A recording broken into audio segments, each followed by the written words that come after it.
And that was one of the big learnings I had as I went through my middle years. And again, through that period of time, I continued to grow again and again. So I worked in programs, Halston, which was a very famous designer back in the 60s and ultimately designed for pennies. I handled that program. I worked in our geographic store program, which was our small stores, and I got to see small town America, which I fell in love with. I love town squares and those types of things and how those communities come together. So that was my middle career. My senior years, I started to get into the much larger pictures of what the organization needed to do. And by that, I had a concept that I wanted to put into place, and it had not been done in department stores before. Concept was called Simply for Sports. There's various variations of it that exist today, but it didn't exist in department stores. And basically, we aggregated all of our athletic footwear and athletic apparel business together. And ultimately, that grew by 1997 to be a $1 billion business for the company. And it had started at somewhere around 200 million. So we added 800 million in additional sales and profits, which was pretty significant. Those are now getting to be senior years. You're starting to get to think outside the box. But again, for those of you who are starting in your career, I had already built 20 years of experience behind me in doing this. And so the thing I want you to have a sense of is that when you start your careers, you're starting as a journey. And it's very, very difficult to leapfrog 10, 15, 20 years of experience over other people.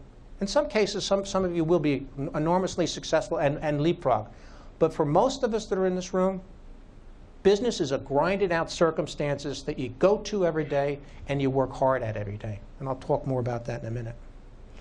I created, and you can see it in the slide there, the Arizona Jean Company. The Arizona Jean Company is JCPenney private brand. I created that in my senior years. And today it does $1.3 billion in sales and is quite successful. And I dare say probably 6% of you in this room has some apparel from Arizona Jean Company simply because of the market share that it has. So my policy years. This is now, we had the 18 highest people in the company. It's called the executive board. I obviously stood in that. I mentioned to you earlier about ethics. And the fact of the matter is I had a hand in setting the strategic direction of the company. Responsible for, obviously, the overall company, its profitability, and we as a group, the 18 of the XBOD, were all always there trying to figure out how to navigate the next hurdle.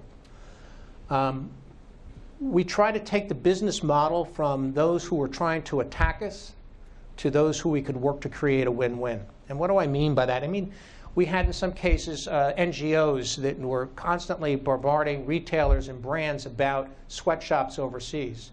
And they were attacking. We worked, and I did particularly in my area, towards creating the win-win. What is their problem? Understanding the NGO's problem, what are they trying to solve for, and what it is we're trying to do. And we did that pretty effectively.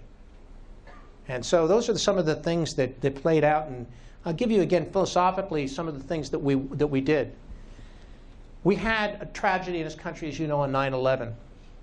It was terrible. And for all of us who remember that day, it's one of those moments in time, like the JFK assassination, you just never forget.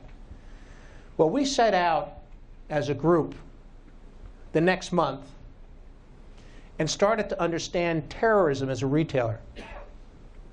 And we put our own task force within JCPenney together to sit and understand what terrorist activities can happen to us as a retailer and as an industry. And obviously, one of the biggest threats we have is to receive a weapon of mass destruction in one of our containers coming into the ports of the United States. So we set out and established a protocol on our own on how to secure factories all over the world with the CT patent requirements. We took that book that we developed. We went to Homeland Security and said, this book we've developed to give to the country, those retailers who are our competitors, so that we can secure factories to ultimately secure our customers and American citizens. We went to the National Retail Federation and gave them the book and said, please distribute us to everyone that's involved. These are type of policy decisions that you get involved in, is saying this is for the greater good of the country and ultimately for the betterment of our customers as well. That would be an example of the company philosophy at work. In order to secure our containers more, we put lock bars on all of our containers.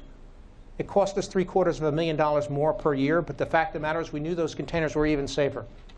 So therefore, we didn't have to worry as much. And when you get into the executive board level, I must tell you that you get up every morning worrying about something that may have gone wrong.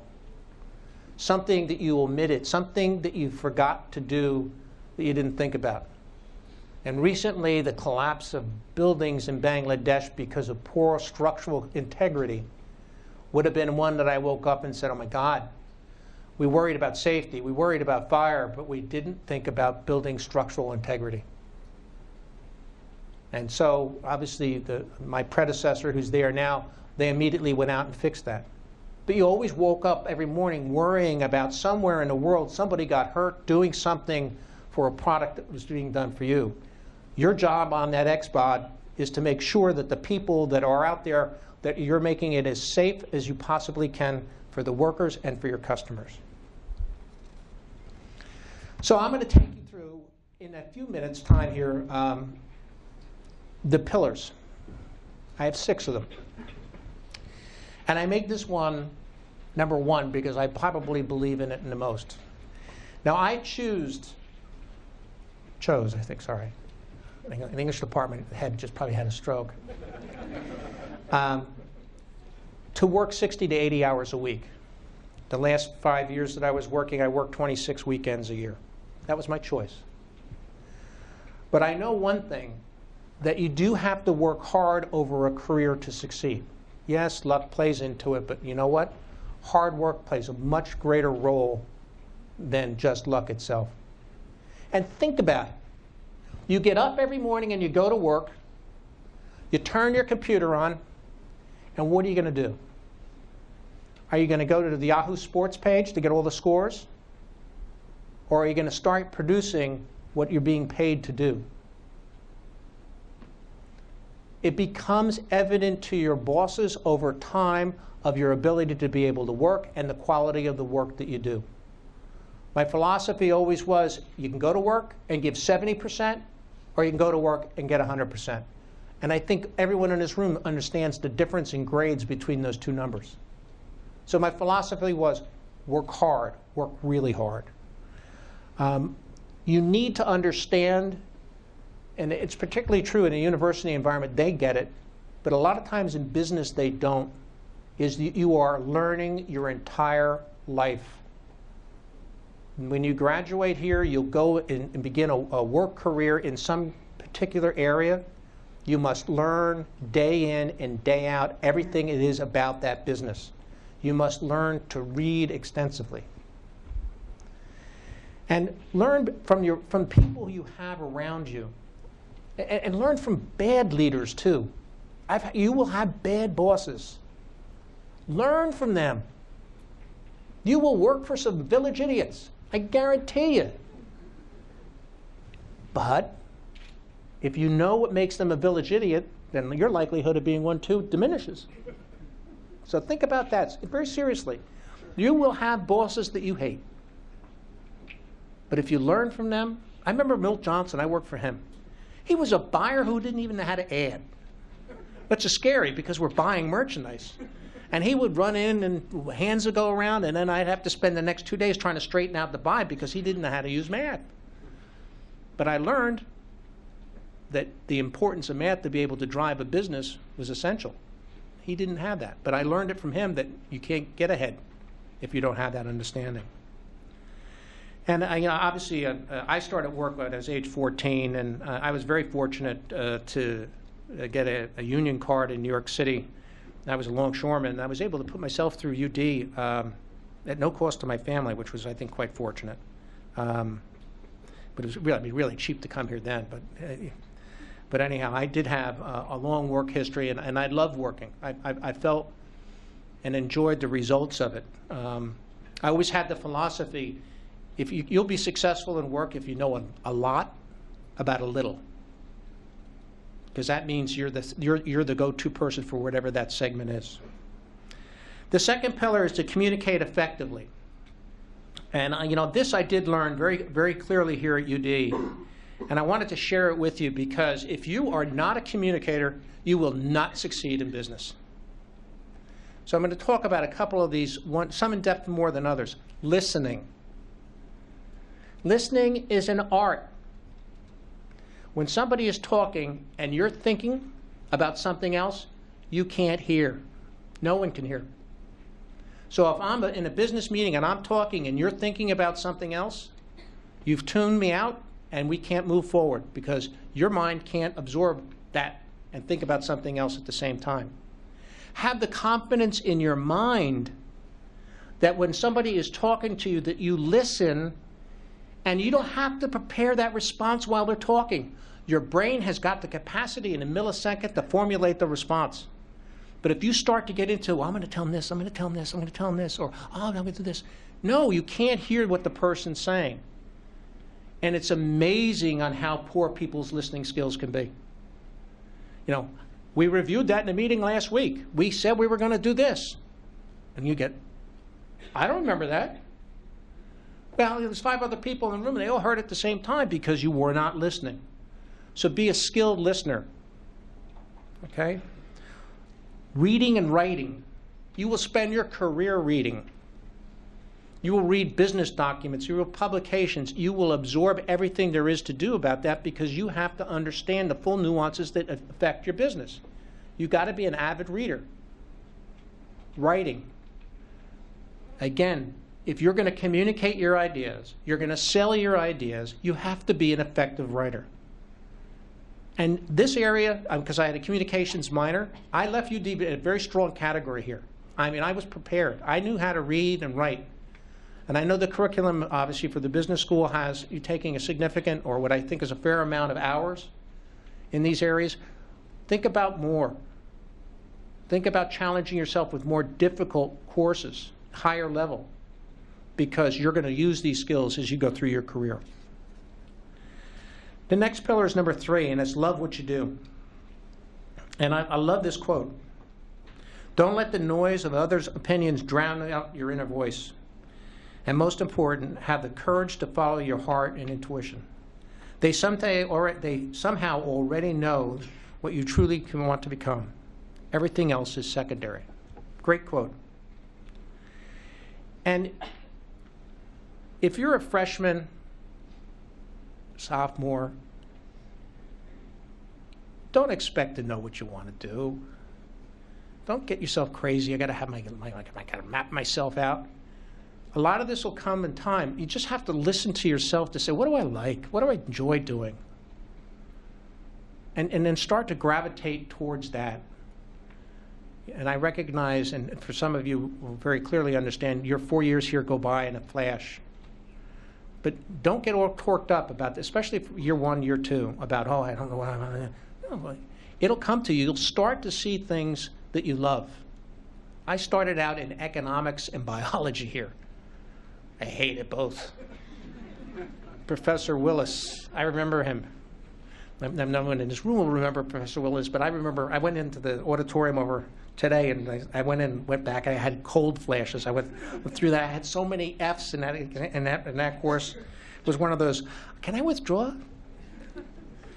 But the fact of the matter is I found out, and I have a passion. I didn't join JCPenney with a passion for product, but I learned a passion for it. I love product. I love the art and science of product. I love the concept of bringing creative design out of somebody's mind and then manufacturing it, and the kick you get out of seeing it walking down the street coming at you. I mean, it's amazing. I mean, that's something that I just love. It's my passion. So even as a consultant, whether I'm working with Under Armour or the Germans, whoever it is, I'm talking about product, I'm talking about design, and I'm talking about sourcing. So that was, and I challenge you to try to find it. And it's not something you wake up one morning and a light goes on in your head. Life is not like that. You have to kind of map your way through it. Pillar number 4, remain true to your values. And really, clearly it wants you to understand business operates on values. The value of integrity, the value of honesty, all the things that go along with it. If you don't exhibit those in business, you're toast. Because if you're not honest and I'm a supplier or I'm a business partner or I'm a service provider, I can't trust your word, you won't get optimum performance. If you don't have integrity, you're not going to get the optimum performance. You have to have and hold values. And it's not hard.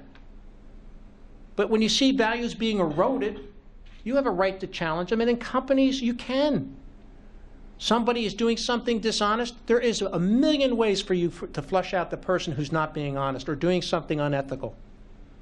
Especially in larger companies. We're set up today to try to unmask anything that's happening like that. So I challenge you to embrace value, understand that it is a key pillar to your success. You can't be successful if you don't embrace those values. And certainly the role and value that ethics plays is obviously surmount to all of the things that we try to do. Compassion for people is the core value for what remains for me. It influences what we do, but it also wants you to think about your values in a context of negative values. Each of us has negative values. Is my hubris? Is my head too big? Am I self-centered? What things do I have that, and know those values, know that those are your minuses, and know that those minuses are with you and you're constantly working to try to improve them. Number 5, understanding your universe. And this is kind of an interesting one that I think about, and I recognize, and I'll tell some stories, but the universe of the business world. Making a product, selling it at a profit. Basically, that's what our world is. We might describe it with balance sheets and cash flow and all the things we might want to describe it, but basically we're trying to make money. That's our little business world. There's many other universes that we exist with. Universe of the university. Higher education. The value set is different. Value intellectual knowledge. Value publishing, books, the being able to teach and learn and grow, and the treasury is the vast knowledge that you've accumulated, whether it's through PhDs or not. That's a whole universe. The U.S. military is a universe. The government is a universe. Here's a group that they care about rules and regulations passionately. And so that know that there's these universes that are out there that are different if you're in a business universe, that are going to be different than yours. I'll give you a great example. I was in the International Trade Commission of Washington, D.C. probably about 10 years ago. And I had been asked to come in to work with the ITC director level and above to explain U.S. retailers and U.S. brands' methods of operation, because the ITC has oversight on a lot of areas that impact us. So I spent a day. And at the end of the day, the deputy director, now this is relatively high up in government. He's like the number 2 guy at the International Trade Commission, comes up to me and he says, "You know, I had no idea you business people thought like that. I thought you all like the guys at Enron."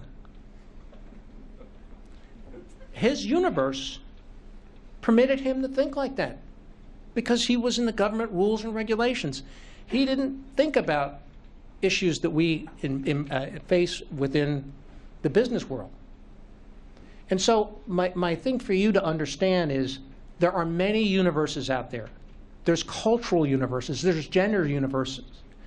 And you have to understand as a business person how to best navigate through that and to see through the lens of somebody else versus yourself. When you can do that, you can effectively get to your end game much more effectively than the next guy. because I'm running short, I'll plow through the next couple. Number 6 is people.